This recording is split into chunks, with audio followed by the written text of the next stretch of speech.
everybody was telling me, listen, this is stupid. What are you doing? You've never even been to Memphis. Like, why are you leaving your son behind? You're going to travel back and forth every weekend to go see your son? Like, how is that going to work? That's a 7-hour trip. You know, all this noise that was in my head. And, you know, at one point, I just had to tell everybody, listen, man, I'm sorry, but I just can't talk to you right now because I'm on a mission. And you're not with me on this mission, and that's fine, and I still love you, but you can't go where I'm going with that mentality.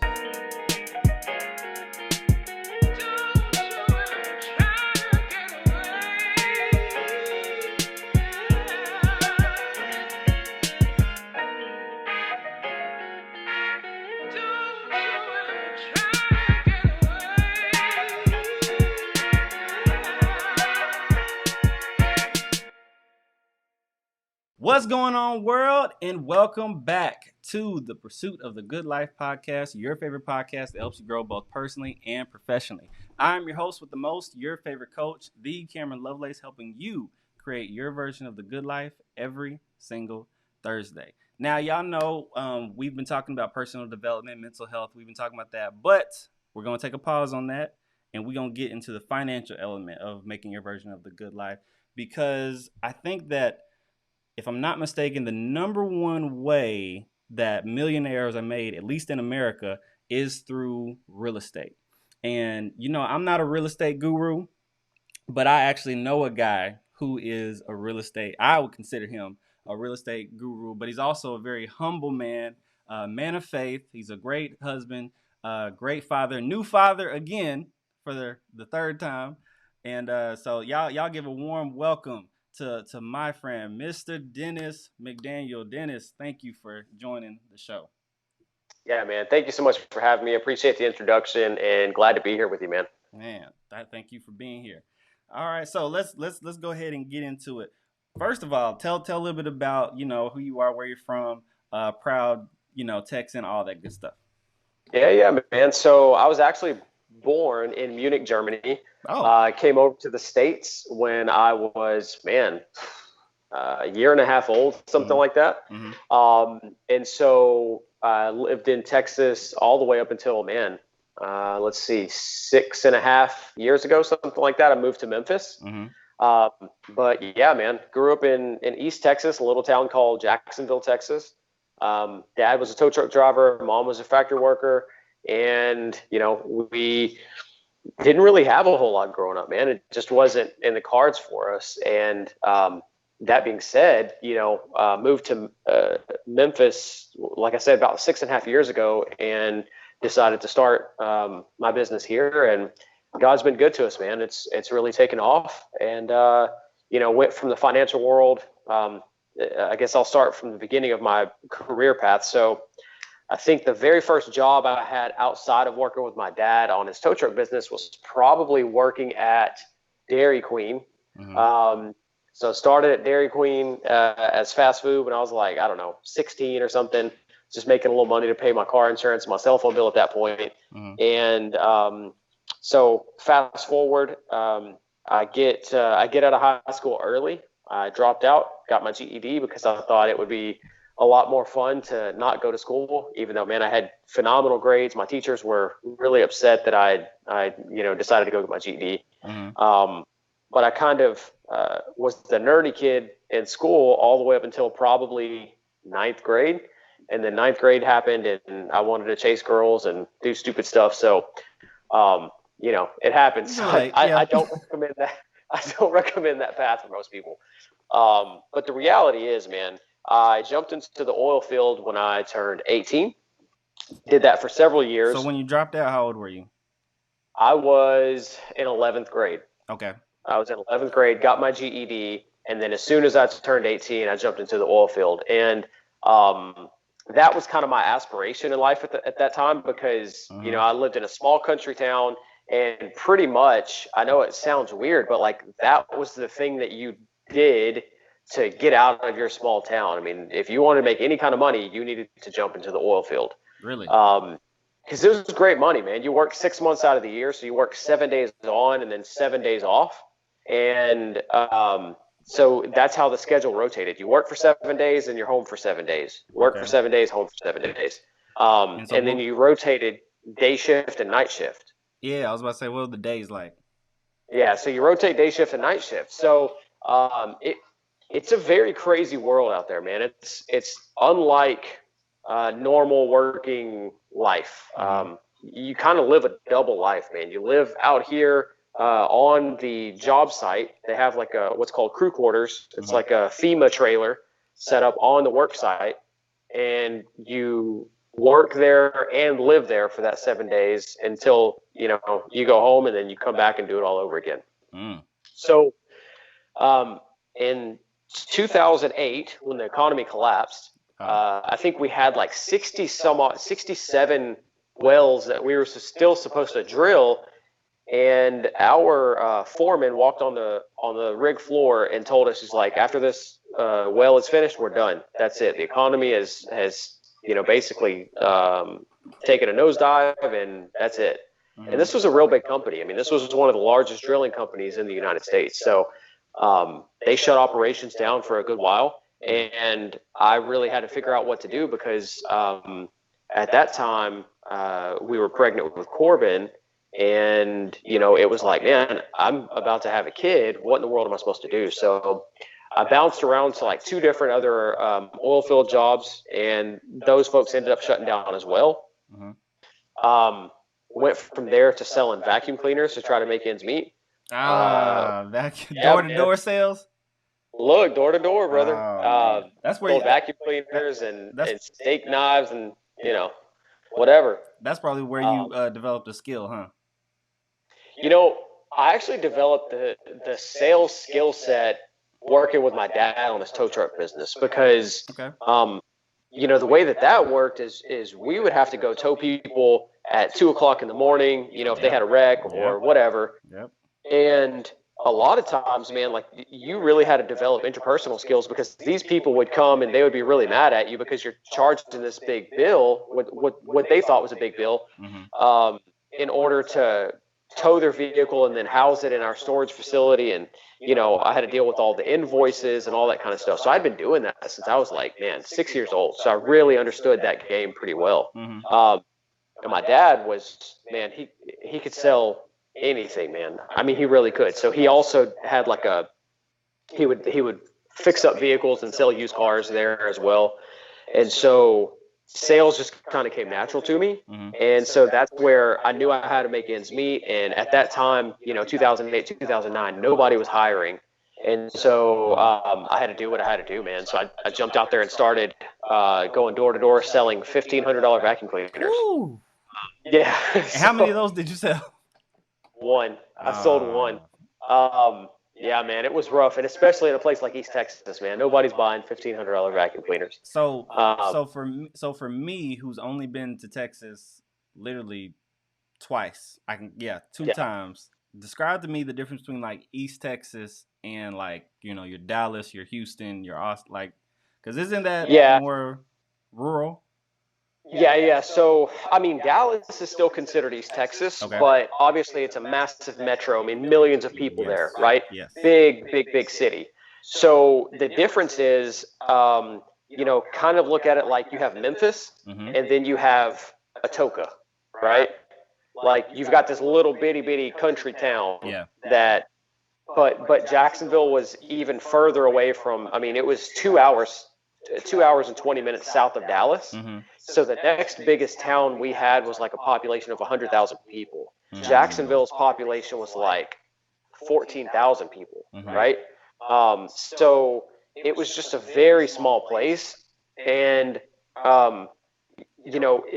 small towns move a lot slower than big cities do. I mean, the whole mindset is different, right? And so, I just had to do whatever I had to do at that point because nobody was hiring. The economy had collapsed. And so started selling vacuum cleaners. That didn't make ends meet very well at all. So then I worked at the prison as a prison guard. Did that for a bit, and I realized that, man, this ain't cutting to making $9 an hour working at the prison. There was, I think there were 58 we couldn't call them inmates. They were called offenders. That's the politically correct term. 58 offenders to a pod. They called it a pod. So it's this big glass room that's a cell, right? And there's 58 people in one big glass, room. And you had 58 bunk beds and showers and all that kind of stuff. And it was a medium security prison that was privately owned. And it was also a halfway house place where people that were coming from maximum security prison would come to transition out of maximum security to go into the real world. Oh, okay.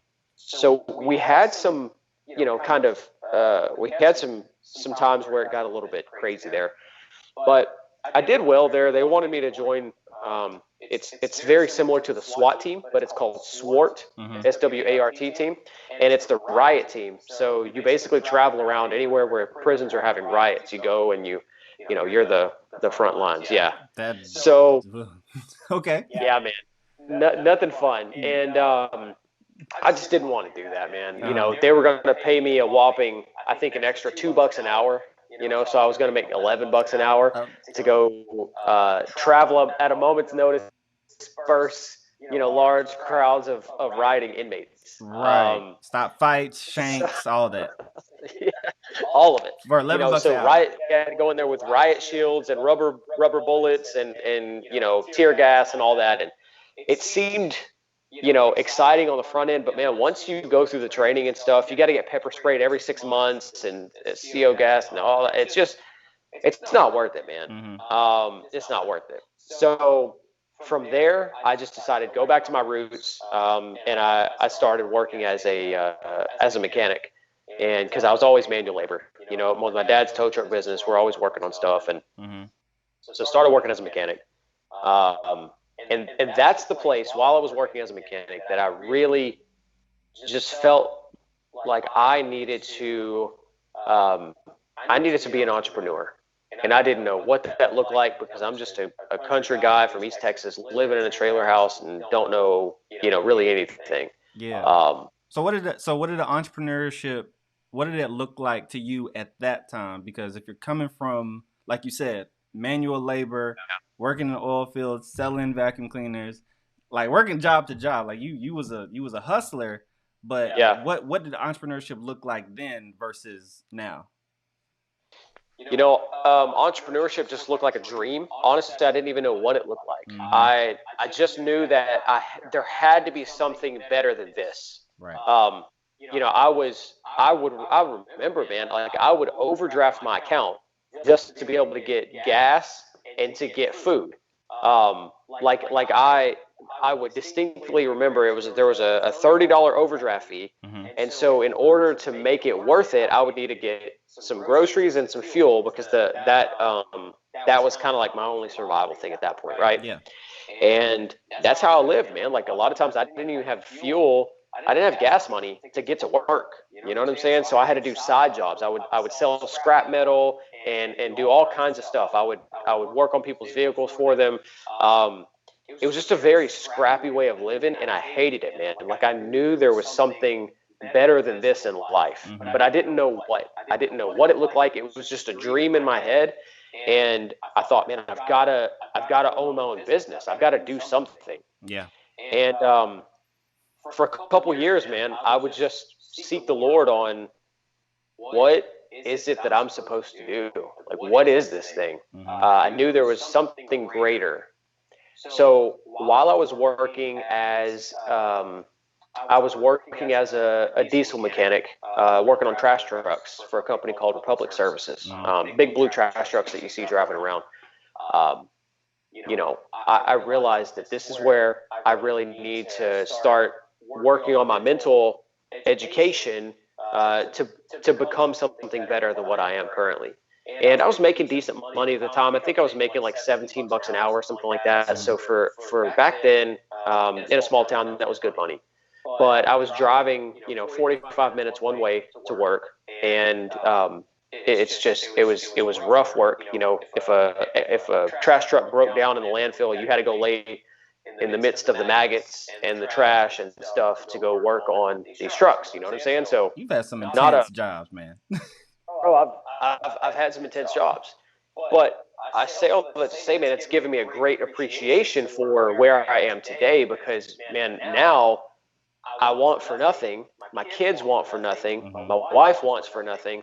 And I still work extremely hard, but now it's a much different work. It's not a physical work with my hands. It's more mental work and growing my companies and my team and, how to expand. So my first entrepreneurial endeavor started by answering a Craigslist ad, believe it or not.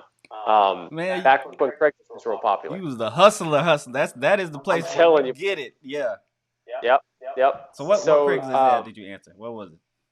It was kind of this ambiguous ad that was like, do you want to fulfill your dreams and blah blah blah. It was like the whole infomercial Craigslist ad thing, right? And what year is this? What year is this? Because this is I'm trying to keep track.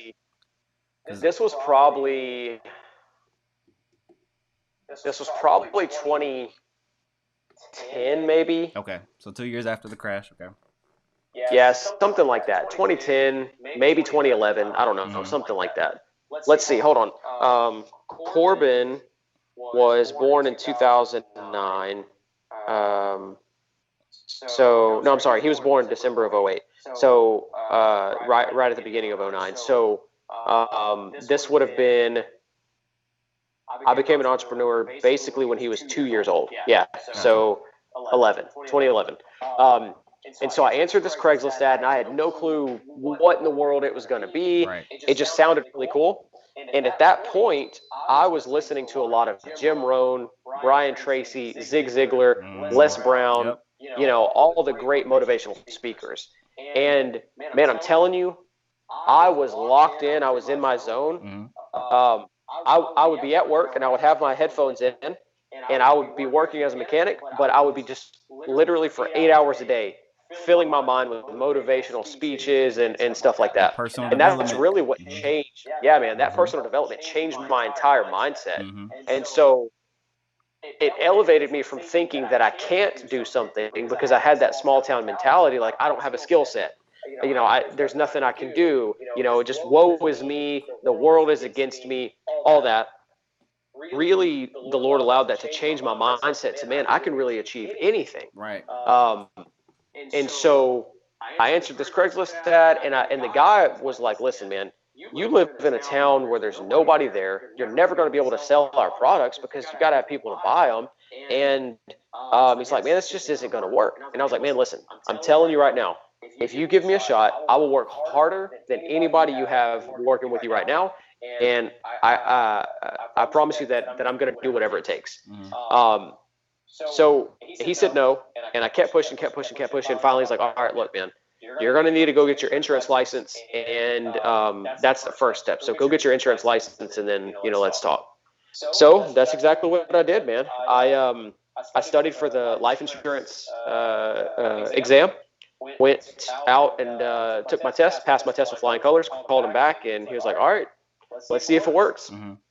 It was a commission-only position. And the company provided leads for you. And basically, I learned to go out and it wasn't just life insurance. We help people with life insurance, annuities, debt elimination, financial, not necessarily deep financial planning, but first level onset of, getting your financial house in order, wills, trusts, estate planning, life insurance, that kind of thing. Rolling over from 401ks, all that. Yeah. And I had no clue what that world even looked like. I just knew I had an opportunity here, and I dove into that, man.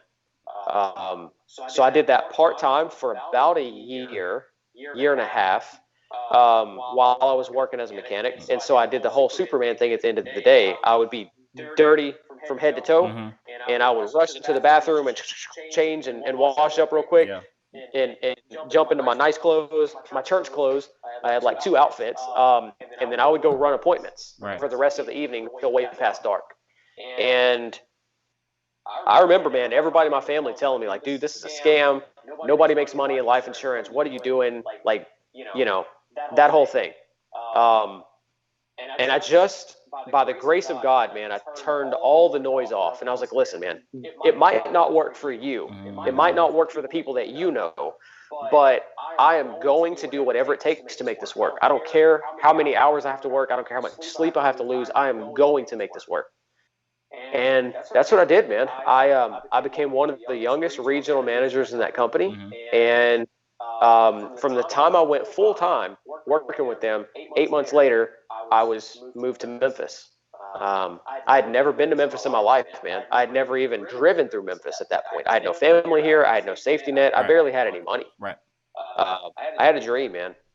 And I moved out here. First year, I did my first 6-figure year in that business. And I've never looked back, man. It's a beautiful thing because on paper, it made no sense. Yeah. Memphis has one of the highest poverty rates of any city in the United States, one of the highest obesity rates in the United States.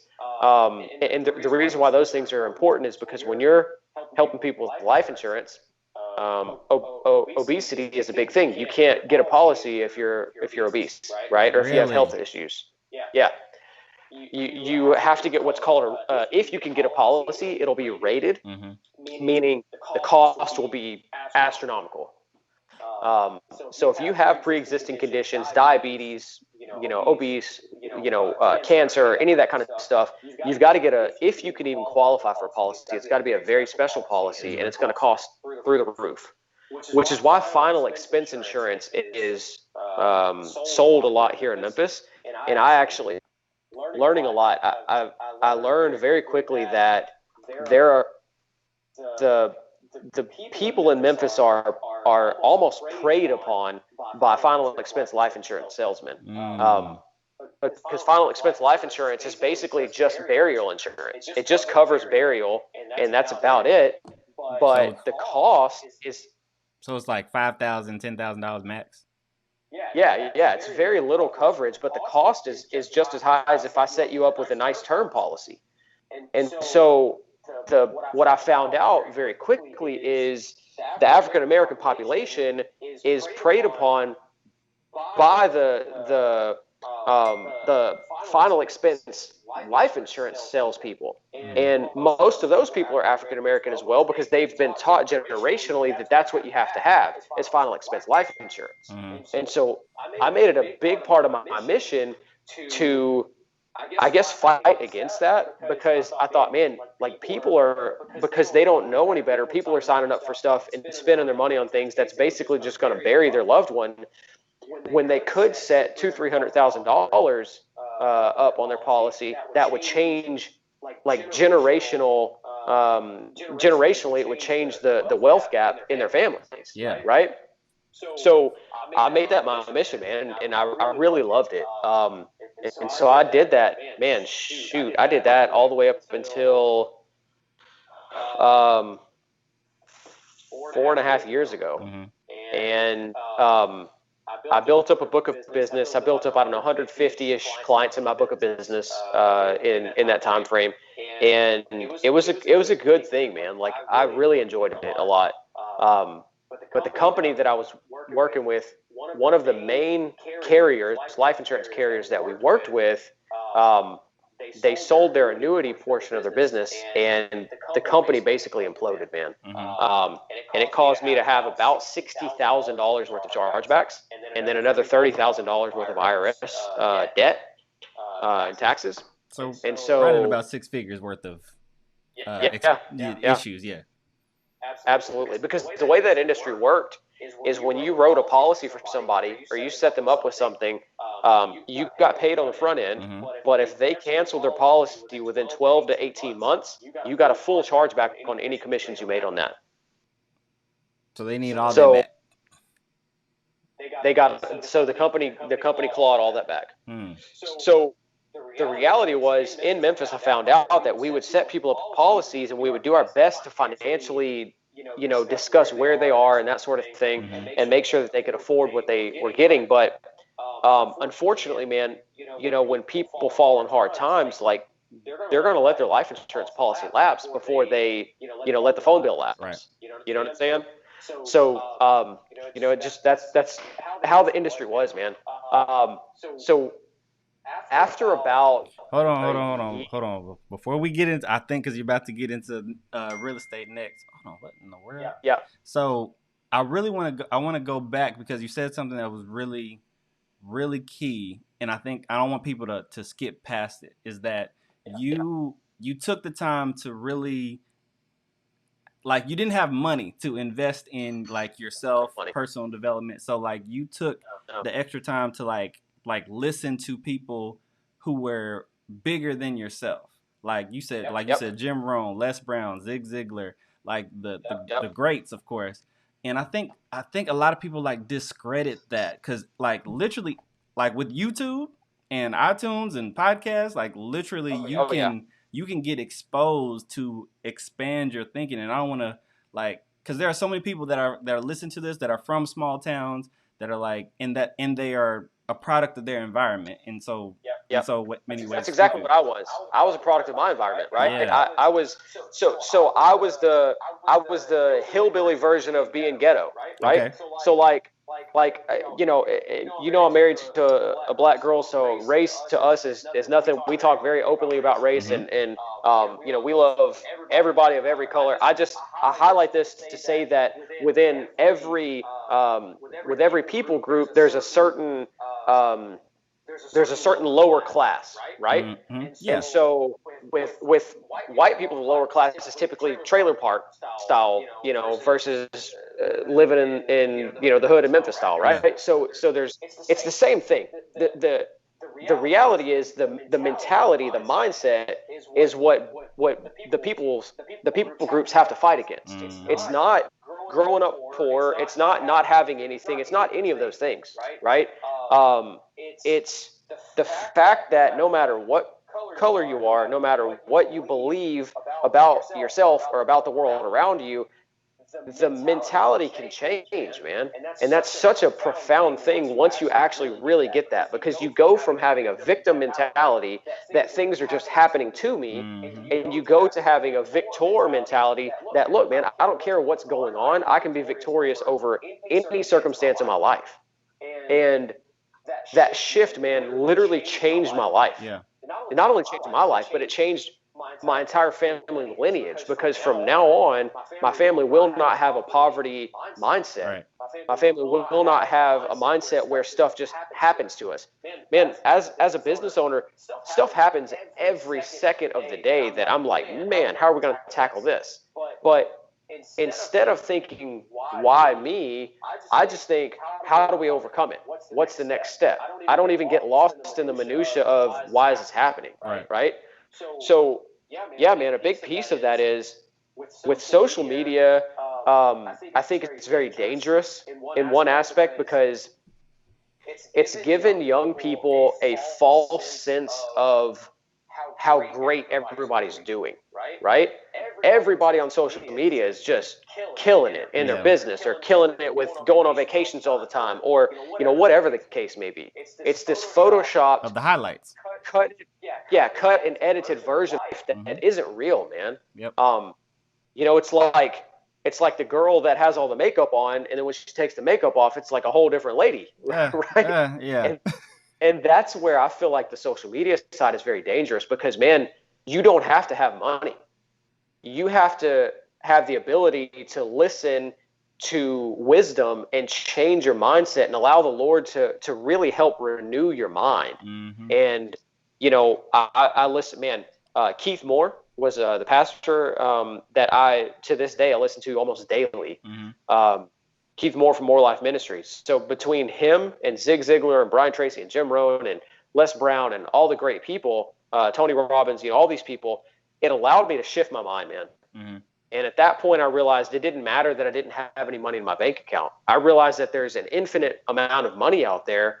My goal at that point was to figure out how in the world could I change the world around me in a positive way to be able to shift the things that were happening in my life. Right. And from there, man, I just pursued relentlessly becoming an entrepreneur. Didn't know what it was going to look like, but there's a mentality there's a book that a lot of people probably know of, and it's a good book to an extent. It's called Think and Grow Rich. Yep. Very popular. I have to actually say that I don't subscribe to the mentality of that book. Okay, explain. So there's this pervasive thought system in the New Age belief community that says, all you got to do is think it into existence. Well, that's a portion of the equation, man. The scripture does say, as a man thinketh, so is he. But the reality is this, man, you can't just think something into existence. Right. You didn't think your podcast into existence. I didn't think any of the things that I do into existence. You have to actually put action behind that thought. Right. So there's kind of this hierarchy that happens. So thinking is the very basic level. That's the first level. All right. So it starts with thinking.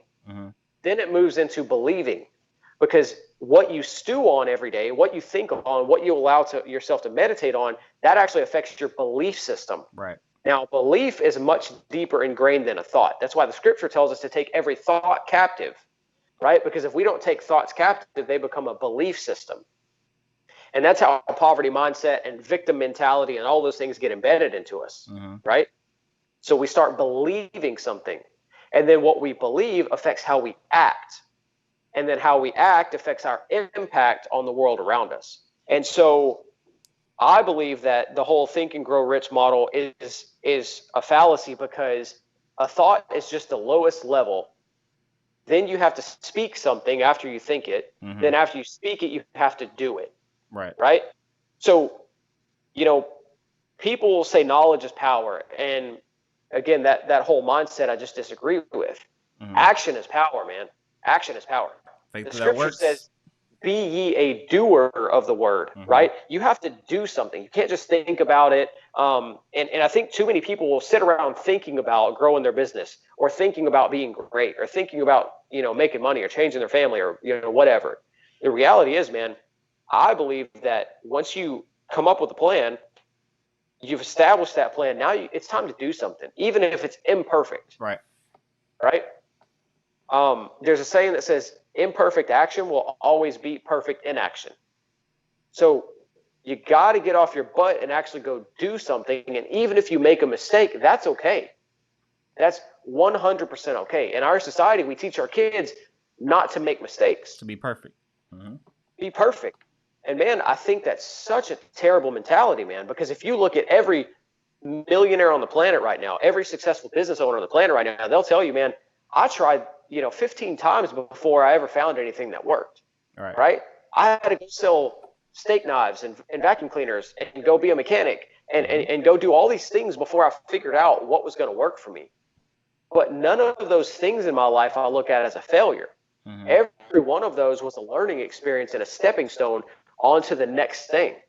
Right. And so I just think that everybody listening to this really needs to understand that nobody is stuck where they are because of something that happened to them, or how they were raised, or how much money is in their bank account. Those are all very temporal things. It's just so temporary, man. You can change your bank account that fast. You can change your family's outlook that fast. You can change your marriage that fast. So, I just think that people have to realize that you got to get up and do something about whatever dream you have in your head. You got to do it. And if you fall on your face, that's okay. If somebody laughs at you, dust yourself off and go on to the next thing. But keep actually doing something. God can't steer a parked car. Oh, he sure can. What if I could show you exactly what's holding you back from reaching your greatest potential? What if I could help you see the most effective areas in your life that you should be spending the most time in, instead of wasting it in all these other areas? What if I could help make your most intimate relationships even better? Would that interest you? Well then, my friend, I would like to welcome you into the jungle. The W2J program is designed to help you grow not just professionally, but personally as well. You're not only going to get a customized 22-page report that's going to show you what animal you are, your secret superpower, your weaknesses, your ideal environment to be most effective, your communication style. It's going to show you it all. But I'm going to spend an hour with you so that you can implement it into your life immediately. So what are you waiting for? Click the link below this video, go to the website, and schedule your assessment and your appointment today. And now, back to the show. Man, that's huge. That just made me think of like the saying about like the student versus the master, is that the difference between the two is that the master has tried and failed more time. He's tried and failed more times than the student has even attempted. And that's what makes him a master, is that he's kept doing it and he's kept doing it until he's figured it out. He already knows the ways that the student is trying to figure out. And so, well, I mean, why does a master always start with training? The master doesn't start with, hey, I want you to sit down and really think about what we're going to do.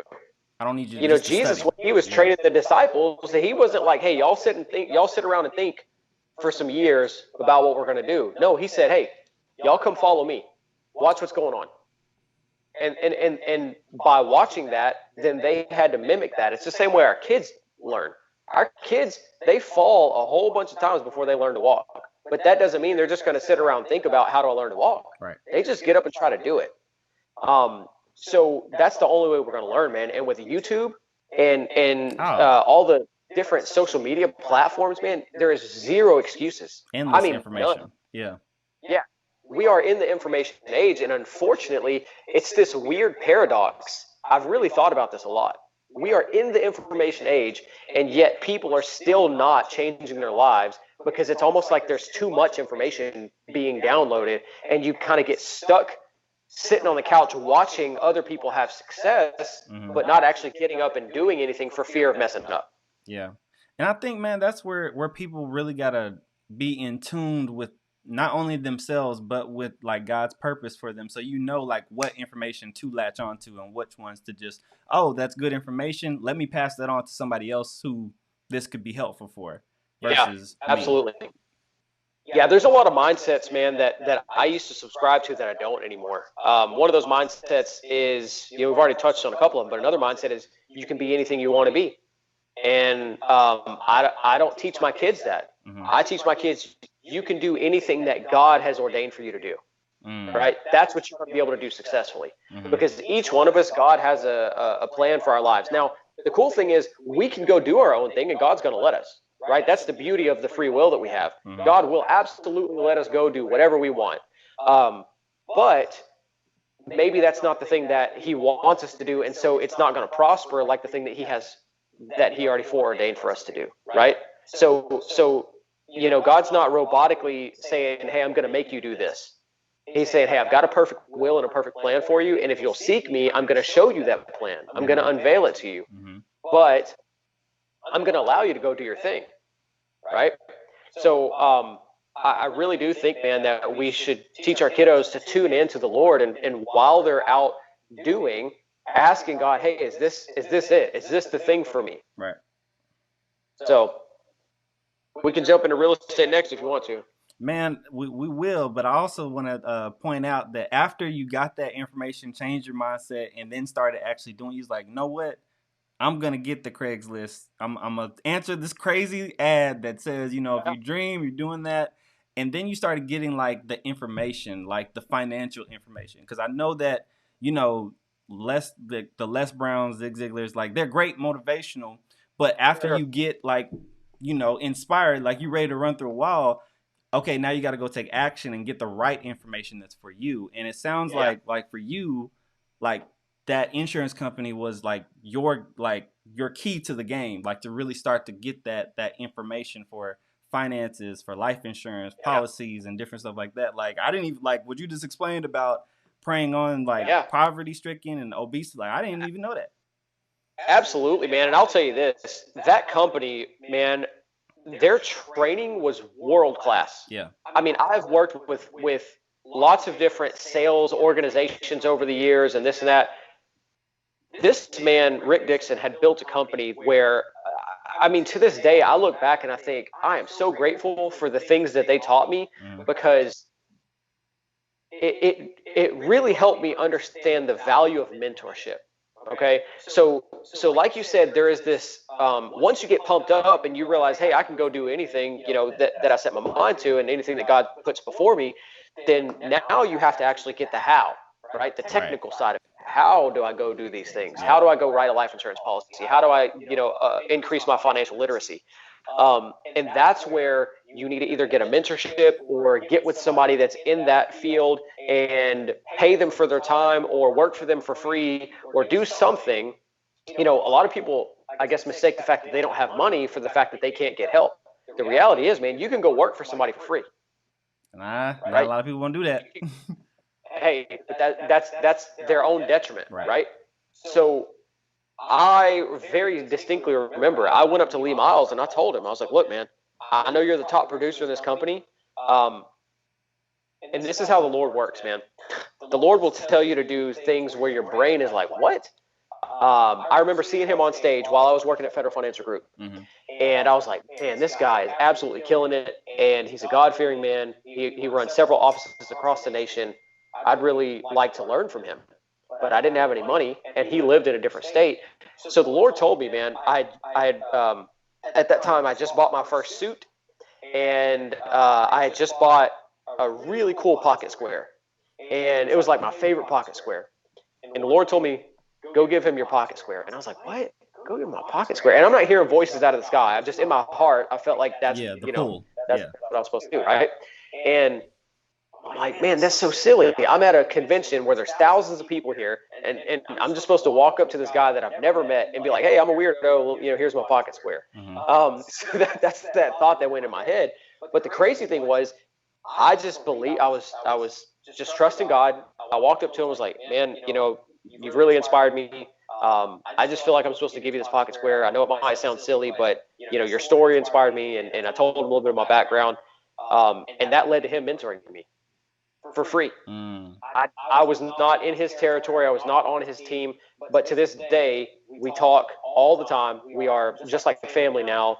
And I mean, it's like things like that where had I not introduced myself to him, I guarantee you I would not be where I am today if it weren't for Lee Miles pouring into me and teaching me the financial literacy piece and how to run a business and how to hire people and, all these things. And so, I have certain people in my life that the Lord has allowed me to get in front of and to give me the opportunity to learn from them. And that's so huge, man, because you have to get the knowledge to be able to go out and do the things that you're going to do. It's great to say I'm going to start a business, but man, you've got to understand how to set up an LLC. What kind of insurance do I need? How do I hire my employees? How do I pay my employees?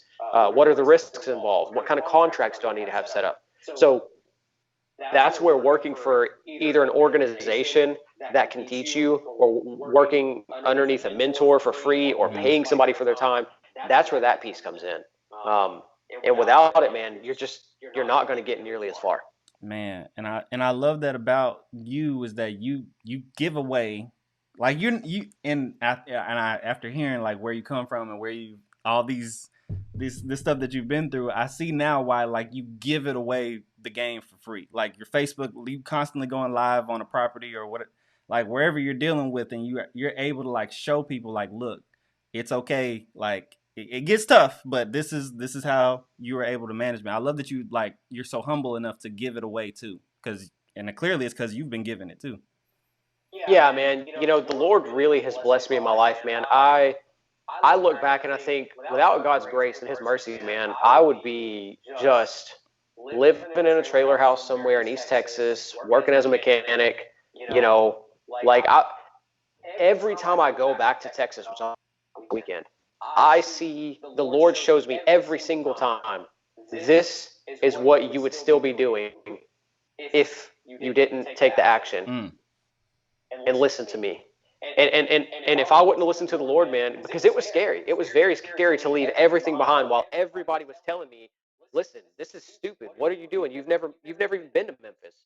Like, why are you leaving your son behind? You're going to travel back and forth every weekend to go see your son? Like, how is that going to work? That's a 7-hour trip. All this noise that was in my head. And, at one point, I just had to tell everybody, listen, man, I'm sorry, but I just can't talk to you right now because I'm on a mission, and you're not with me on this mission, and that's fine, and I still love you, but you can't go where I'm going with that mentality, right? And so I took time away from people that I loved a lot because they were bringing me down. And I wasn't mad at them. I just understood that I could not be around that because I had to guard my mind. Got to. Yeah, I had to guard my mind, man. Man, that you have to. And a lot of people. That's a lot of people's problem right there.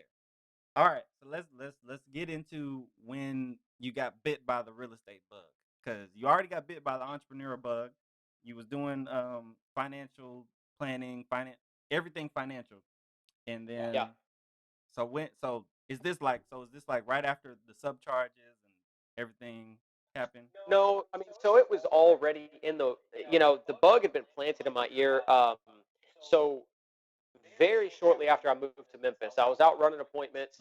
And the way that those appointments would work is the company that I worked with, they had a cold call center that would set up cold calls and get appointments set over the phone. You would go out and meet that appointment and try to convert that into a sale. Um, One of the guys that I'd met on that appointment was a young guy. His name was Lax Nandrajog, and he he was a pretty straight up guy, man. He was a little bit younger than I was at the time, killing his real estate business. He was, I think he was 22 at the time, and no, he was 24, maybe 22 or 24, something like that. And I think I was 26, 7, 8, 9, yeah, something like that. And I met with him on an appointment, and he already at that point had maybe 50 rental properties and was doing really successfully well at his. He was a real estate agent as well, so he had a real estate agent practice and had agents working under him. And he straight up told me, he was like, "Listen, man, I'm not going to buy your stupid life insurance product," but that's what he told me straight up, just like that. I'm not going to buy your stupid life insurance. Okay. Well, so one thing you got to realize about him is he's very direct, very straightforward. Sometimes the filter is not really there. He didn't mean it in a bad way. And I thought it was kind of rude at first, but what I've realized is this too, man. As I've started surrounding myself with high level individuals, they talk different, they think different, they act different. They're very blunt, direct. They're very blunt because they don't have time to waste on the formalities. It's like um, a lot of people that are that way don't mean to be that way. I'm that way sometimes, and I genuinely don't mean to. It's not that I'm meaning to be blunt, but it's like you want to get your message across to somebody in a very succinct and direct way. The first time. And sometimes the first time. You don't want to have to like beat around the bush. Time is money. And so I guess that was his mindset. He's like, "Look, man, I'm not gonna buy your stupid insurance product, but you need to get into real estate because with your drive and your sales skills, you would absolutely kill it." And I was like, man, I appreciate that, but I don't feel like that's what the Lord has for me. So notice that this was a very successful guy, and he was telling me, "Look, man, you kill it in real estate." I didn't just immediately let that seed get planted in my head. I just tucked that away for a later day. I was like, "Yeah, that's cool, man, but that's not where I feel like the Lord has me." Okay. Well, over time, we actually became friends. And he was one of the first friends that I made here in Memphis. And he was a friend / mentor because he was the level above where I was in business, right? And you always want to make friends, and I'm not meaning this in a bad way, and I'm not being discriminatory here, and I'm not saying don't make friends with people that are below the financial level or spiritual level or whatever that you are, but you always want to level up. You want to be around people that aspire you to do more, not to do less, right? And so he was one of the first persons around here that I leveled up to in my relationship with meeting somebody and befriending somebody that was a level higher than me here locally. We became friends, and dude, for the next year and a half, he would bug me all the time. "Dude, let's do real estate together. You need to do real estate. Stop doing your stupid insurance business. Let's do real estate." I mean, he was constantly saying that stuff. And I'll never forget this, man. So that whole chargeback situation happened, all this. I'm like, man, what in the world is going on? What do I need to do here? And I felt like the Lord was starting to transition. And I didn't know what at that point, right? So I liken walking with the Lord as walking through a very dense fog, and you can see just enough in front of you to not hit your face on something. Right. but you don't see the whole thing very clearly. You just kind of know a little bit about what's in front of you, but you don't really have a full idea.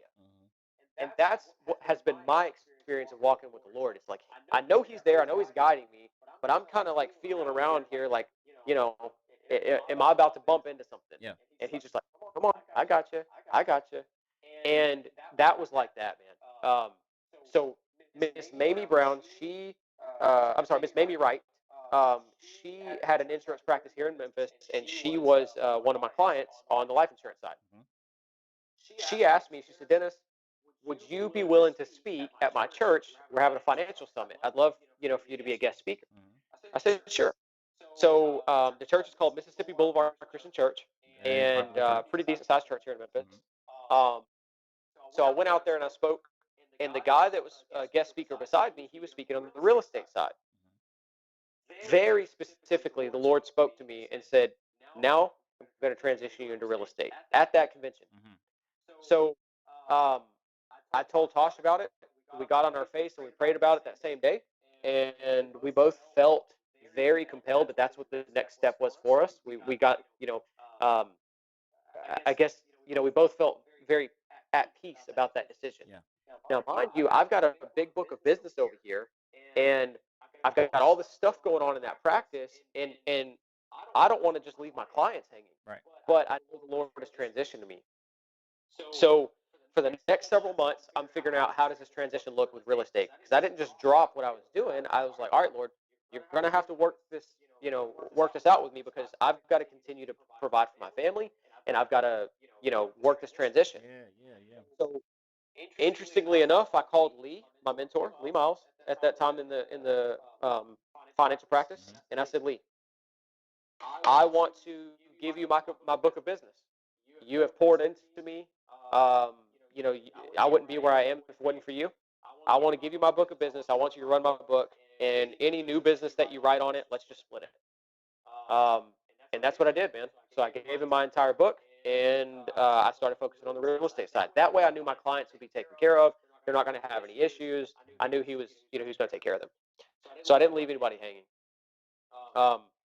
And then Lax and I started real estate. We started HomeTown Investment Group together.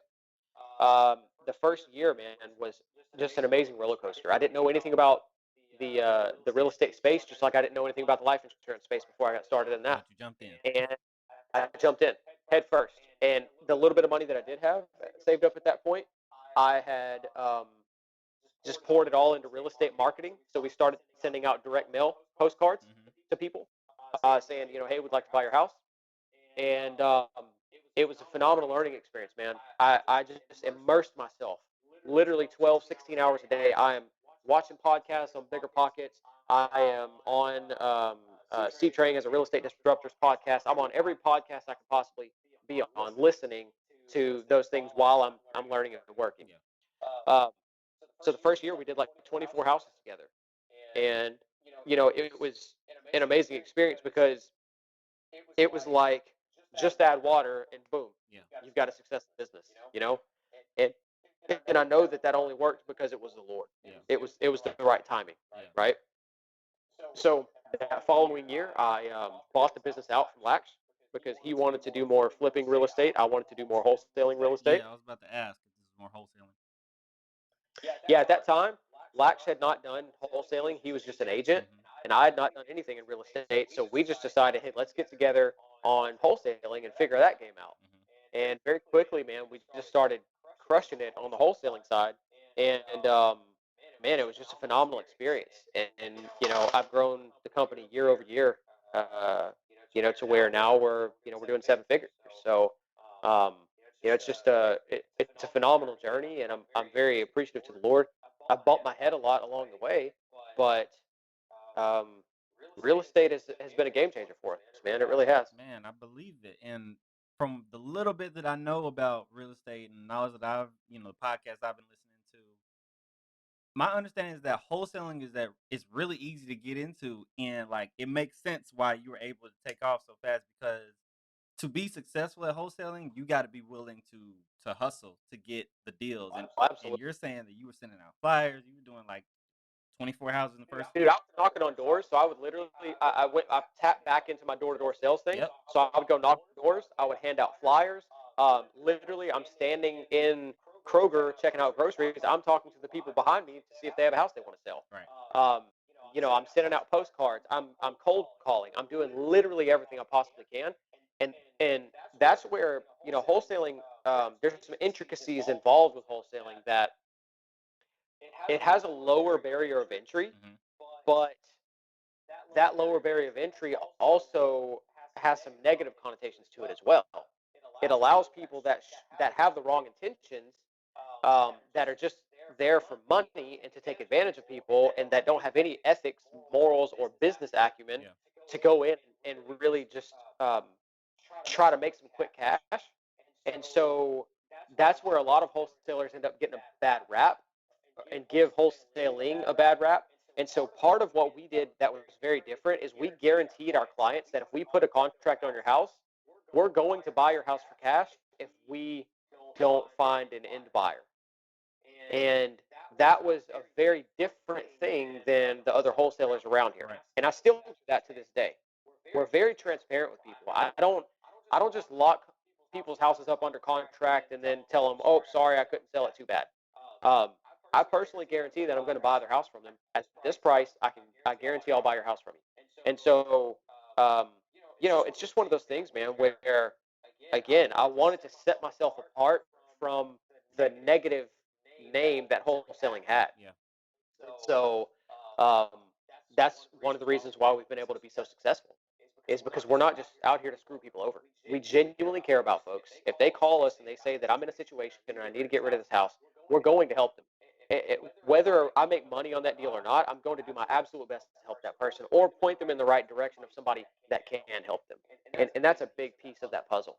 Man, that's big. So explain to me how you have been able to build the business of turn wholesaling into a business, because my understanding of it prior to this conversation was that wholesaling is what you do to gain capital in a quick amount of time, so that no money down, no credit check, you can get a lot of money quick. You hustle, then you get that, put it into flip, or you put it into a rental. Or so how have you turned wholesaling into a business that you doing year in and year out? So the reality for me is, there's a natural progression, exactly what you said. Most people start with wholesaling because it's got the lowest barrier of entry. And yes, you can do it with no money, but even that's deceptive, because if you're going to do any kind of marketing, whether that's cold calling, bandit signs, direct mail, door knocking, you got to have some kind of money, right? Maybe not for door knocking, right? You just go out there and pat your feet and run out there and hustle. But so there is that. You got to have a little bit of something to get in the game. But the reality is, man, I looked at it and I just saw the business model and I was like, the practice I was in before, I actually got burned out because I was running so many appointments, and I realized that not only am I searching for new business on this side of my practice, but I've got these clients that I'm actively servicing. And when you're trying to service 150 clients and they're having issues with their policies, or they have questions, or this or that, and you don't have a big team, I was just burned out, man. Yeah. When my phone would ring, instead of me getting excited, I would literally, every time, my heart would sink, and I'm like, oh no. Yeah, it was time I to don't get have out. time to put out another fire. Yeah. So when I saw that wholesaling was very transactional, I thought, oh my gosh, I love this. I don't have to do anything after the fact. I get the house under contract. I either sell my contract or I buy the house or whatever. But that's it. I'm not dealing with that seller anymore. Now, I want to deal with that seller ongoing because, I want to develop a relationship with them and I want to be their trusted person if they have another house they want to sell and all that. But the reality is I don't have to do anything for them after that, right? So when I did my first house flip, I realized how much I don't like flipping houses. Really? That's what really made me want to systematize, whatever that word is, the wholesaling model, because it's just, for me, it was easier. Flipping houses is tough, man. You've got to babysit contractors, right? So just on the contractor side, you've got a plumber, you've got an electrician, you've got a roofer, you've got a flooring person, You've got a general contractor that does like your kitchen and your bathrooms and stuff. You've got an HVAC technician, right? So you've got all these different people that you've got to manage. You've got a painter.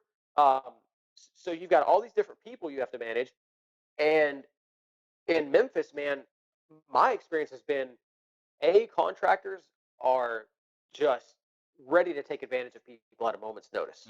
I liken contractors to children pirates, right? So like they have their own code of ethics and how they work and all that, but they're like little kids, man. They want their money right away, but they don't want to do a good job, and and they'll tell you they're going to come on Monday, and they don't show up until a week and a half later. They'll materials that you paid for and take them to the next job site that they have and use them on their own stuff. So it's just I hated working with contractors, and to this day, man, I loathe working with contractors. So I've built up some contractors that have done multiple jobs for me, and I call the same painter every time, the same plumber, the same HVAC guy, so the same roofer. Yeah. That's the only way I could systemize the flipping model, and that's another big thing for me is anything that I do at this point, I don't want to do a one-off. I want to systemize it. Yeah. Because it does me no good to learn and put all the energy into a new thing just to realize that, man, I don't like this and I need to build a system around it so I don't have to do it myself. Right. I've got to delegate these tasks, right? So that was the whole, I guess, conundrum that I was in is I didn't want to flip houses because I didn't want to deal with all the moving parts and pieces of that. And I still do flips. I mean, we're doing a flip a month right now, roughly. But I didn't want to do 50 flips a month or 50 flips a year, right? So the wholesaling model, man, I resonated with it. I enjoyed going in the allure of hunting for the deal, finding the person that was needing our help, working the negotiations with them. I just enjoy that aspect of it. I like sales, and that just resonated with me more. So I guess that's the other thing is, like, we all have certain skill sets and passions. If you can do something and marry it with your passion and make money with it, that's awesome. Now, I'm not saying that that's always going to work because there's lots of times that we're going to have to work a job that we don't necessarily care for in order to make it happen financially. But I just enjoy the wholesale model more, and I decided I'm gonna systemize this and I'm gonna build a team around it. And dude, I have poured a ridiculous amount of money into building my wholesale business. I mean, right now we are at roughly $32,000 to $35,000 a month in just marketing. That's only marketing. That's not payroll. That's not overhead. That's not any office expenses. That's not my cold callers. That's not the list that I purchased. None of that. Right. And so, man, if this keep coming through, I'm gonna have a connection. Man, it's funny that you say that because like I recently like just realized how important marketing is for a business. Like if you don't have marketing, you might not have anything because that's how you get like new customers for sure.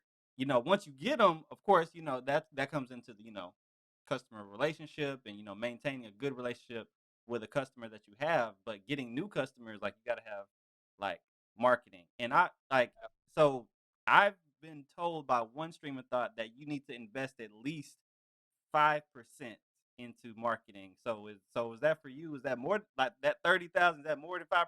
What is not even close, not man. even So close. when I started the business, I was investing probably 80% back into marketing. I mean, that's the only way that you're really going to grow fast. If you're putting 5% in marketing, man, you might as well hang it up and not even try. And that's the reality, man, because there's competition out there, right? It's fierce. Yeah. I mean, like, there is so much competition out there. So that's the reason why we did so many deals the first year is because literally every dollar I made, man, I put it right back in the business. I was basically living off of enough to have my basic essentials covered and that sort of thing. But man, we weren't out going doing anything flashy. Even though we were making some money, we were not buying anything fancy at all, man. I mean, we lived way below our means. Nat, I was about to say you can't say that now. You can say back then. No, what I'm saying is when I first started. Right, when you first So started. the things that I have now, though, man, like I worked. People didn't know this, man. Behind the scenes, I literally invested more than 80% of my income. So I lived on about 10% because, I had, I tithe right off the top, 10%, right? And then I give the Lord offering above that, Right. and then 80% of that goes to marketing, and then I've got taxes to pay. So I mean, we were, just living off of the smallest amount that we could, and I did that for years, man, because I really wanted to grow the business. And even now, like I told you, the marketing expense, um, it's we spend still a ridiculous amount of money in marketing. I was spending up until about a month ago. I was spending about 15 grand a month in marketing, and I realized I was like, man, I'm not hitting my goals. Like, I want to be multiple seven figures in my business, and I'm not going to hit that if I'm spending 15 grand a month in marketing. And so I'm always looking at ways anywhere where I've grown complacent. I talk to the Lord. I'm like, Lord, is it time for me to stretch myself in this area? So it's painful when you go from 15,000 a month in marketing to 35,000 a month in marketing. Yeah. But that's part of leveling up, right? You have to make yourself do those things. 400 grand a year in marketing is a lot of money, man. Relatively speaking, though, because to some people in business, they're like, dude, that's all you're spending. Right. You're just spending 35 grand a month. Like I surround myself. I pay for mentorship in the real estate space to surround myself with people that they're doing millions of dollars a year in marketing. Right. So when I see that, it's just about surrounding yourself with people that look at what you're doing and they're like, dude, that's not enough. Those are the people you have to be around. Right. Because if you're not around those people, you're going to be around normal folks that are going to tell you, whoa, you're spending how much? That's crazy. Right.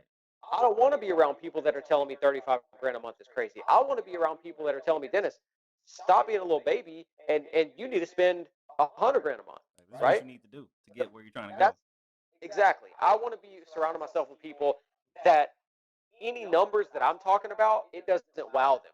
They're like, oh, okay, that's it. Those are the folks I want to surround myself with. And again, it took me a long time to get in that mentality because at first I wanted to be around people that were like, whoa, you're doing what? That's amazing. You know what I'm saying? And so it really shifted for me. Man, I don't care if people think that what I'm doing is amazing. Because the reality is, bro, and this is, I guess, just as I'm getting older, this is what I've realized. People really don't care, man. Like, at the moment, sure, it's like, cool, that's great, but they're going to forget about that tomorrow, right? Yeah. Nobody's going to care about you and your life. That's why social media, man, I barely post on it anymore because it's just so fake, man. It's, how can you keep up with 6,000 or 5,000 people and what's going on in their life, right? It's just this endless, thing that it's like you cannot keep up with that many folks. So for me, I'm like, man, I need to surround myself with people because when I die, nobody's ever going to look back and be like, yeah, I remember Dennis was just spending this much in marketing. Nobody's going to say that about me, right? So I'm not trying to impress people with my numbers. I am trying to reach levels that are going to impress my grandkids because they're going to look back and say, man, great grandpa was, a pioneer because he really did something that nobody else was doing and he changed our life for forever. Right?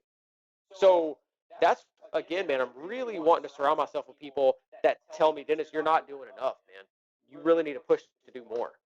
Man, that's what I'm realizing the more interviews that I do. Like I had Kelvin on the show a couple weeks ago, and he told me he was doing either 1,600 shirts a day or 16,000 shirts a day, and he was like, I'm just doing just like that's not even a lot. And I was like, huh?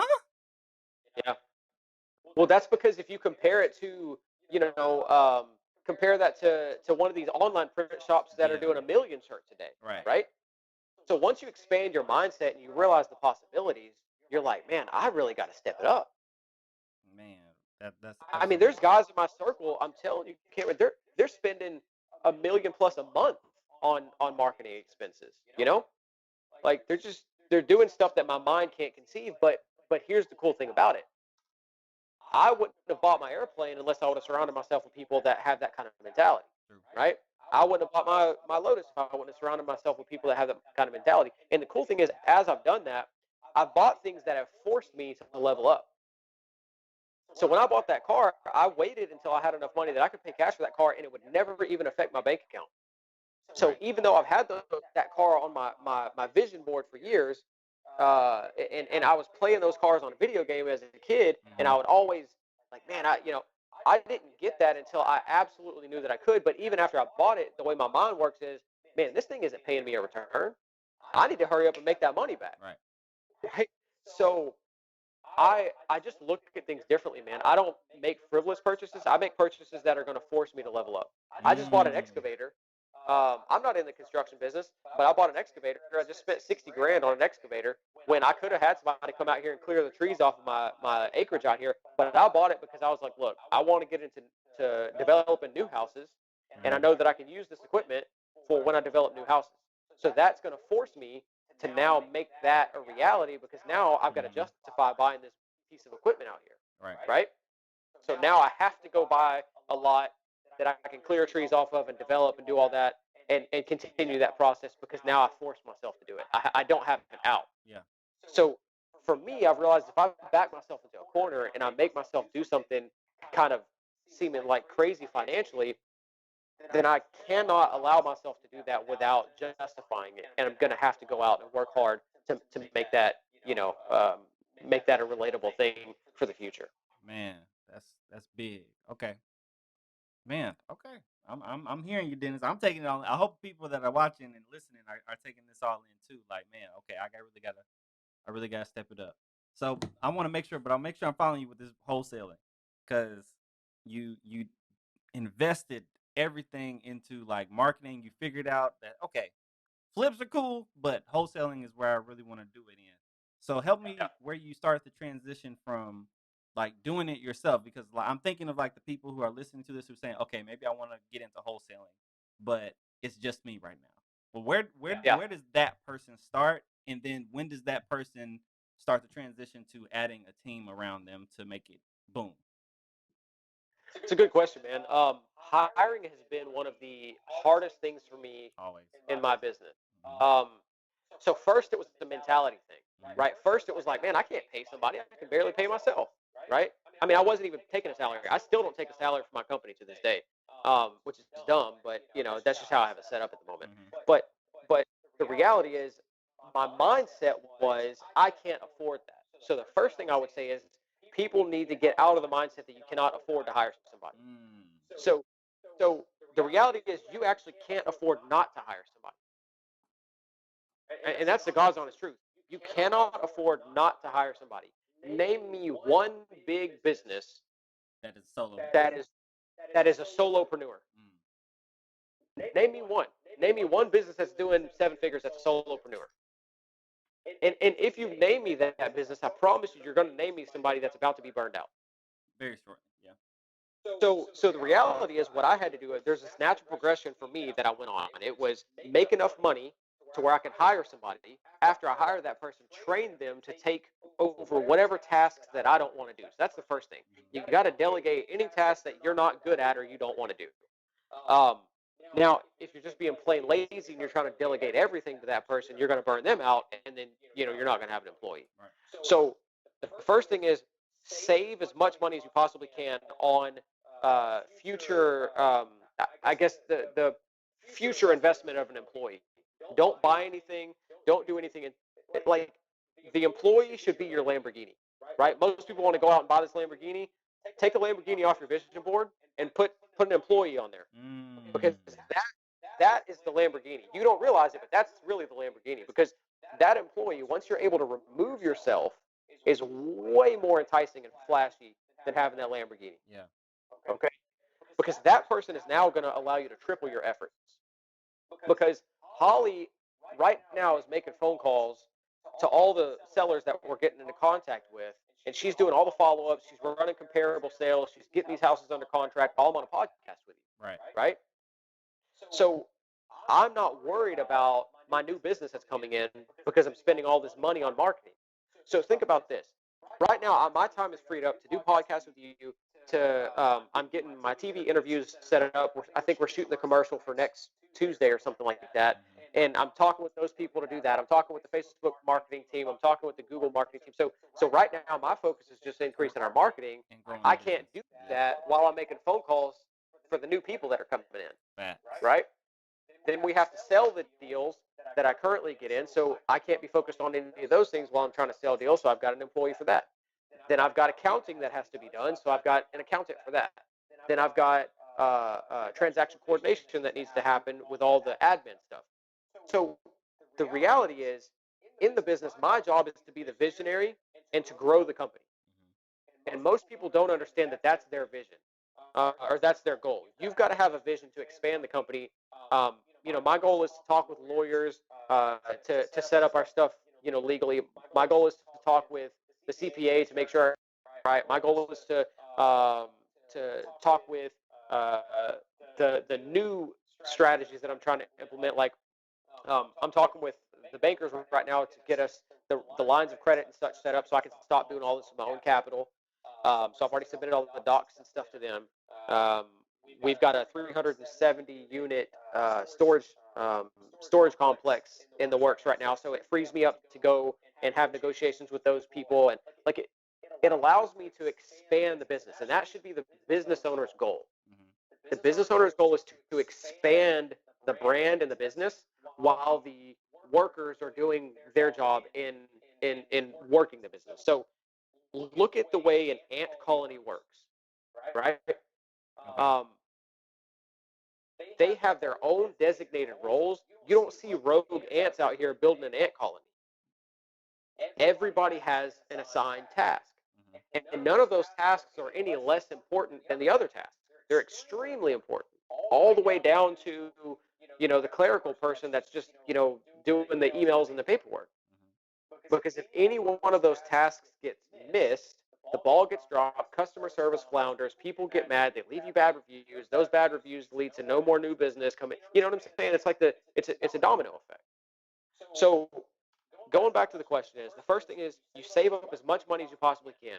Don't buy anything. Live as frugally as you possibly can until you can hire somebody to replace you. Here's the beautiful thing. When you're hiring somebody, you are essentially renting their time. True. That's all you're doing. True. So stop looking at it like, oh, I can't afford, 50 grand a year to pay somebody. Don't look at it as 50 grand a year. Look at it as $3,000 or $4,000 a month. Right? So make it to where your mind is you're not gonna psych yourself out. Okay? Hire that one person and then train them. Because that's the big piece. I see a lot of people that hire folks and they don't train their people. They just expect the person to come in and fix whatever and do whatever. And man, I made that mistake so many times early on where I'm thinking just because people have something on their resume that they're going to know how to come in and run my business. And man, that's not the case. Your business is different from the previous business that they were in. So I'm actually, man, I'm telling you, dude, like hiring people and doing marketing are the things that I get excited about spending money on in my business. Okay. I got enough money right now I could go buy whatever I wanted to, man. But I want to hire more people. Yeah. And what I've like people who talk like that, they say that it's not even the money that's the most valuable, it's the time that's the most valuable because like Absolutely. you got time to not work in the business, you got time to work on the business and grow it. Because like what all that you just said, that's working on the business to expand it and grow it to the places that you wanted to grow it to. While you got these people doing this, following up phone calls, calling people, doing this, that, and the third. And on top of that, you got Tasha, who's of course killing the real estate side of things. Who, as a realtor, she's taking care of the deals that you guys can't. So okay. You have to have a team, man. Like, okay, let's look at Chick-fil-A. Okay. All right. I've never been to Chick-fil-A and got to meet Dan Cathy. I've never got to meet the owner of Chick-fil-A. True. I've never seen him in there frying chicken, putting the French fries in the grease. I've never seen him putting cups out for people to drink. So all I'm trying to get at here is, man, look at any great company and tell me which one of those companies made it without a phenomenal team. the team is so vital, man. Yeah. And the other thing is, man, is you want to build a culture, not just have employees. So one of the big things for me is, man, I want to overpay my team. So for me, at first it was like, how can I get people to work for me as cheaply as possible? Now my mentality has extremely shifted on that, because yeah, that might work for a little bit. And in the beginning, that's a necessary evil that you have to do. You've got to hire people as cheaply as you can, right? Which a big hack to that is, you can, hire virtual assistants from the Philippines or from India or, Costa Rica or whatever, where the cost of living is much less. And so I've got a team of virtual assistants as well. But even my virtual assistants, I just gave each one of them a $500 bonus. And over there, man, I'm telling you, that's huge, right? So I like the model of a normal base pay. So like, whatever the going rate is for that position, I want that to be the base pay. But I like to have a phenomenal bonus structure, and I like to do stuff outside of bonus structure that is just extra stuff that I'm doing, because that's stuff that they don't expect, and that's how you build culture. So watch this. If I hire somebody at $16 an hour, but I give them bonuses that they're not expecting, who do you think is going to be happier? That person, or the person that I hire at $22 an hour, but I don't give bonuses to, and they're just expecting $22 an hour? Yeah. Which one do you think is going to be happier? Yeah, the people that you're what's it called? Under promise and over delivering. Yeah. That's right. Because once you expect something, if you just expect $22 an hour, even if that's over market, right? Even if you're making more than the people around you for that position, you will get complacent and you will grow to just expect that. So you're not going to keep looking at it like a blessing. Yeah. Which is why you hear employees grumble all the time. Water cooler talk and all this. But if I hire somebody at a normal rate, but I pay them bonuses, every time a bonus hits, they're like, dang, man, Dennis is really looking out for me. He's really taking care of me. You see what I'm saying? So that's part of the thing for me, is I have a set bonus structure that says, hey, this is what you're going to make, on commission on your sales. These are the bonuses that you're going to make. Here's your base.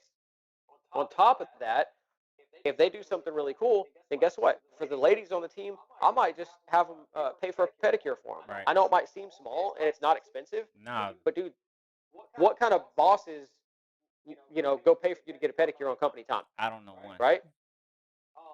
Little stuff like that really makes a big difference, man. Or allowing the team to accrue time to be able to work from home, right? So like, if they have an office position, but you have this accrual method to where you say, hey, look, as we hit certain milestones and stuff, I'm gonna allow you to work 2 days a week from home, whatever, right? So big things like that. Company trips, right? So we're going to do a trip for the team, probably to, like, I don't know, maybe to Gatlinburg or something like that, that I'm going to pay for. Things like that, man, I believe are better than an hourly, just a set hourly, right? Yeah. So that's the employee side. So first, you make enough money to where you are hustling really hard. You set that money to the side, and then set aside to where you can pay somebody for around 3 months. Put 3 months salary back. Okay. Then after you get that person on the team, train them, and then stay with them in the trenches and show them how to do the sales. Because the first position that you should hire, in my opinion, and this, again, there's so many different schools of thought here, but in my opinion, the two first hires you should have are an assistant and a salesperson. I think you should hire an assistant before a salesperson, because that assistant is going to take all the weight off of you that you don't need and that you can't handle, and you can continue to do sales, because obviously if you're in your business making sales already and you're crushing it, you need to continue that before you let go of the reins and hire somebody that's not going to do as good of a job on sales. And then from there, man, you just continue to grow it. Whatever your positions that you see you're lacking in, you start hiring. So hold on. You said assistant and then sales in that order. But first, in my opinion, if you can, save up 3 months of their salary first, so that you can pay them. Yep. Man, this And I mean, I know that sounds like a lofty goal, man, but you just got to hustle really hard to make sure that you've got enough money put back that, because you don't want to do somebody wrong either. You don't want to hire somebody and then fire them 2 weeks later because you don't have enough money to pay them, yeah. right? So I know hiring is one of the toughest things as a new business owner, but man, hustle like crazy, get the money saved up. Dude, I sold stuff when I first started my business. I sold anything and everything around me that wasn't serving me that I could sell. Yeah. You know, I just took all the comforts away, and I was like, look, man, I'm not going to get comfortable until I am really rolling along in this thing. And now I'm able to live comfortably. Right. But I'm still stretching myself, right? So even when you're comfortable, you need to get to the place where you're setting big goals and you're stretching yourself financially. It's just different levels, right? Man, you dropping a lot of gems right now. I hope people are catching it. Because I hope so, man. Look, the goal is I want people to win, man. I just genuinely want people to win. We've got such a short time on this planet that I want people's generational wealth gaps to be closed. right. I want poverty to be eradicated from people's lives. I want somebody to hear this and say, man, look, if this kid can do it, you know, some country boy from East Texas living in a trailer house can come from nothing and do it. I don't have any. You don't. Right, man. Look, when I got so before I met the Lord, and I'll wrap it up by saying this: before I met the Lord, I was living my life all wrong. I got married way too early, had a kid way early, and I didn't know what life was about. Um, and I did stupid stuff, cost me my marriage.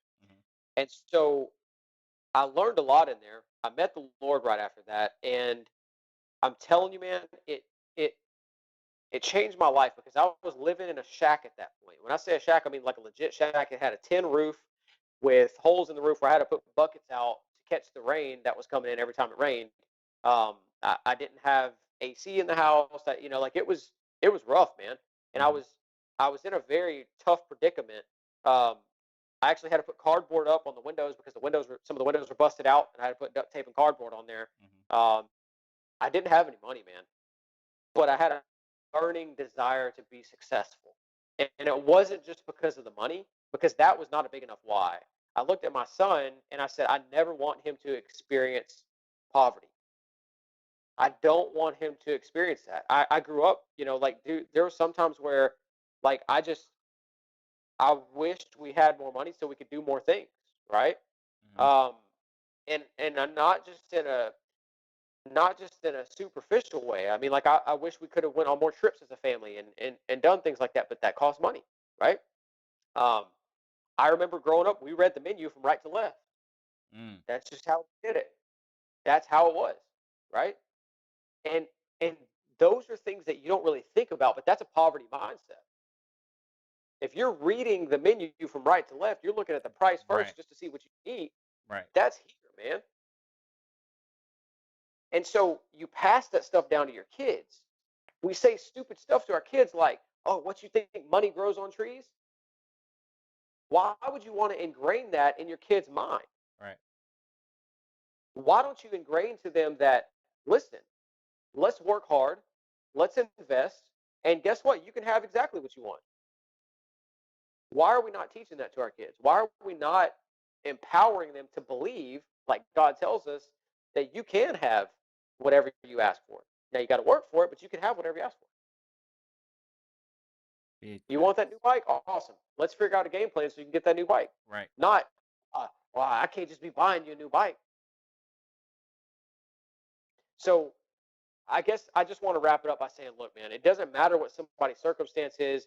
There is zero excuses for us all not to be successful. And I'm not saying everybody's going to be a billionaire or, you know, whatever. I'm just saying, man, everybody has the ability.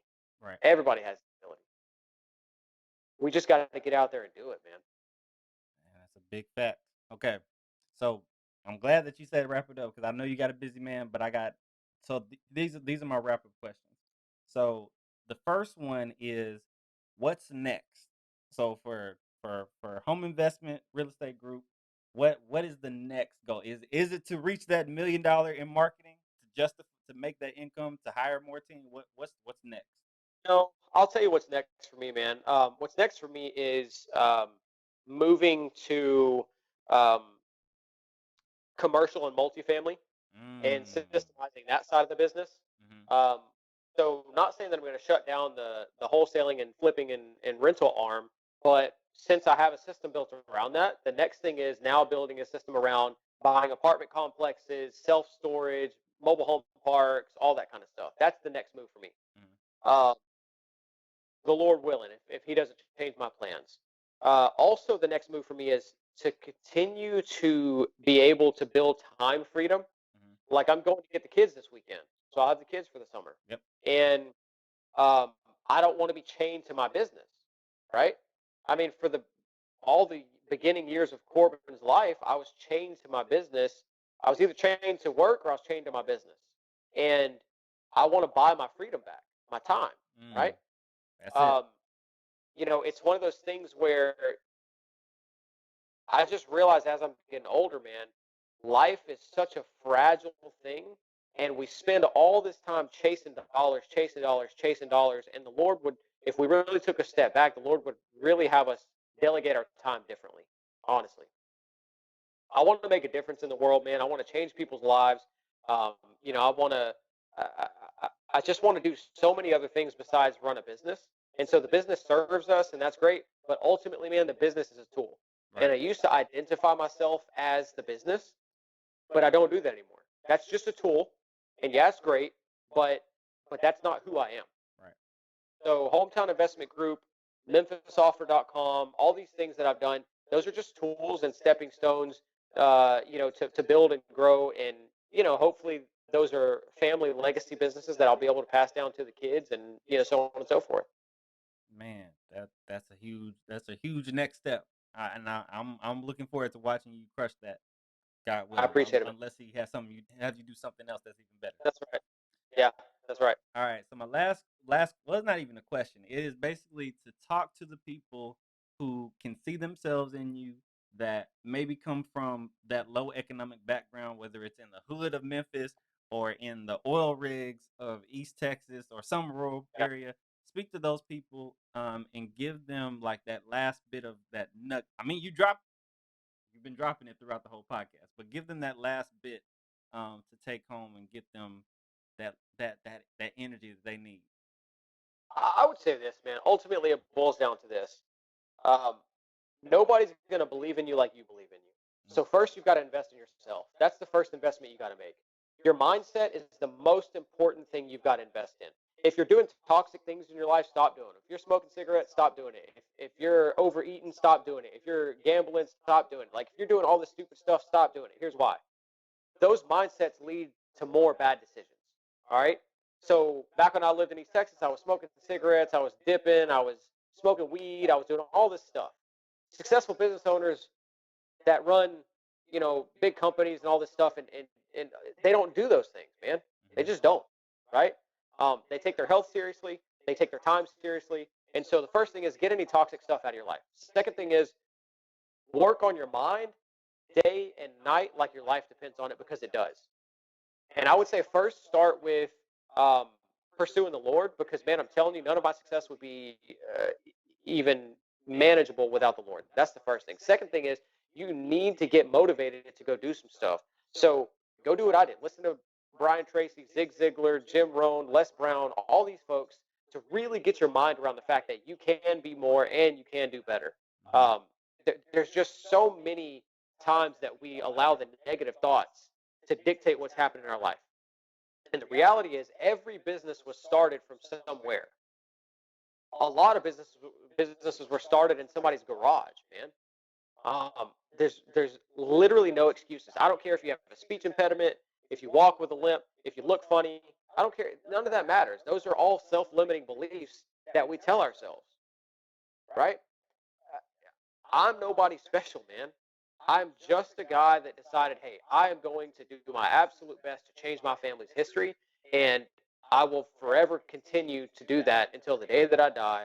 And I'm grateful to God to give me the ability to do so. I saw a guy on YouTube, man. He's making tons of money as a motivational speaker. He doesn't have arms or legs. Yep. right? Mm-hmm. I mean, he's making lots of money. And so it's like we literally have no excuses to get out there and go do it. The thing is, man, we got to stop being a victim. There's so much, especially today. Like our generation is full of snowflakes, man. We get our feelings hurt every time somebody says something. Everything is offensive, and it's like everybody's got a victim mentality. You are never going to be successful if you are a victim. Period. That's just the reality. Successful people are not victims. Right. Go sit around successful people and have conversations with them. You will realize that they just don't give a crap about what happens to them. They figure out a way to get past it. And then lastly, I would say, man, after you really start focusing on your mind, tune out the noise, because people are going to tell you that your dream is silly. People are going to tell you that whatever you're doing is not going to work. And man, you just got to shut that down. Be nice, but just say, listen, I'm sorry if your dream didn't work out for you, but I don't believe that for me. And I'm not going to allow you to push your negative belief system on me. And the reality is, man, once you start getting your mind right, you stop doing negative, destructive things to your body, and then you stop surrounding yourself with negative people and thought processes that are not going to serve you and that are not going to benefit you.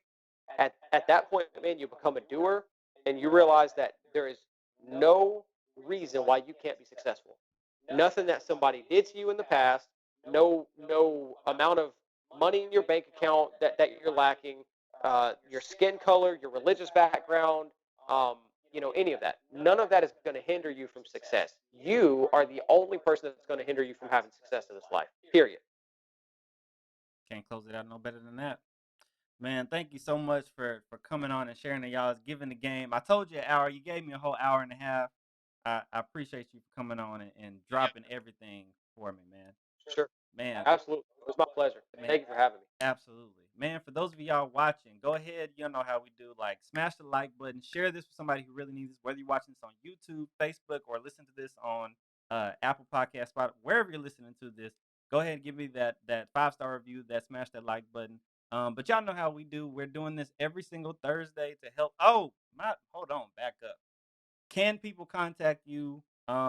Like, people that are watching this, can they like reach out to you, contact you? Yeah. If so, what's the contact information to hit you up? Yeah, I would say I'm not on Instagram really at all. Facebook is fine. Just my first name and last name, Deniz McDaniel, Deniz McDaniel. Hit me up on Facebook, reach out to me, send me a message. Man, I do my best to help everybody reaching out to me, but man, as soon as I get messages, I try to respond to them. And look, man, I will say this. I get a lot of people reaching out to me that basically want to quote unquote pick my brain. Man, stop trying to pick people's brain. All right, start either paying people for their time or start doing something for those people for the time that you're getting from them. I need to touch on that for a second, man. Part of the mentality right now is everybody wants to get something for nothing, and you're not going to respect somebody or the knowledge that they give you if they just give it all to you for free. Doctors don't learn how to do surgery for free. Lawyers don't learn how to practice law for free. People don't learn how to flip houses for free. Now, I do give a lot of free information away, but my point is this.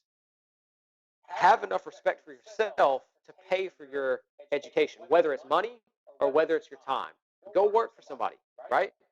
Go volunteer, whatever you need to do. But stop trying to just get everything for free, because I promise you, you're not going to respect it nearly as much as if you had to work for it. And really, you're investing in yourself if you do that. When you do that's that. it. That's really what you're doing. But yeah, that's exactly. Absolutely. But y'all know how we're doing. We are helping you create your version of a good life every single Thursday. Until then, we'll see you next week.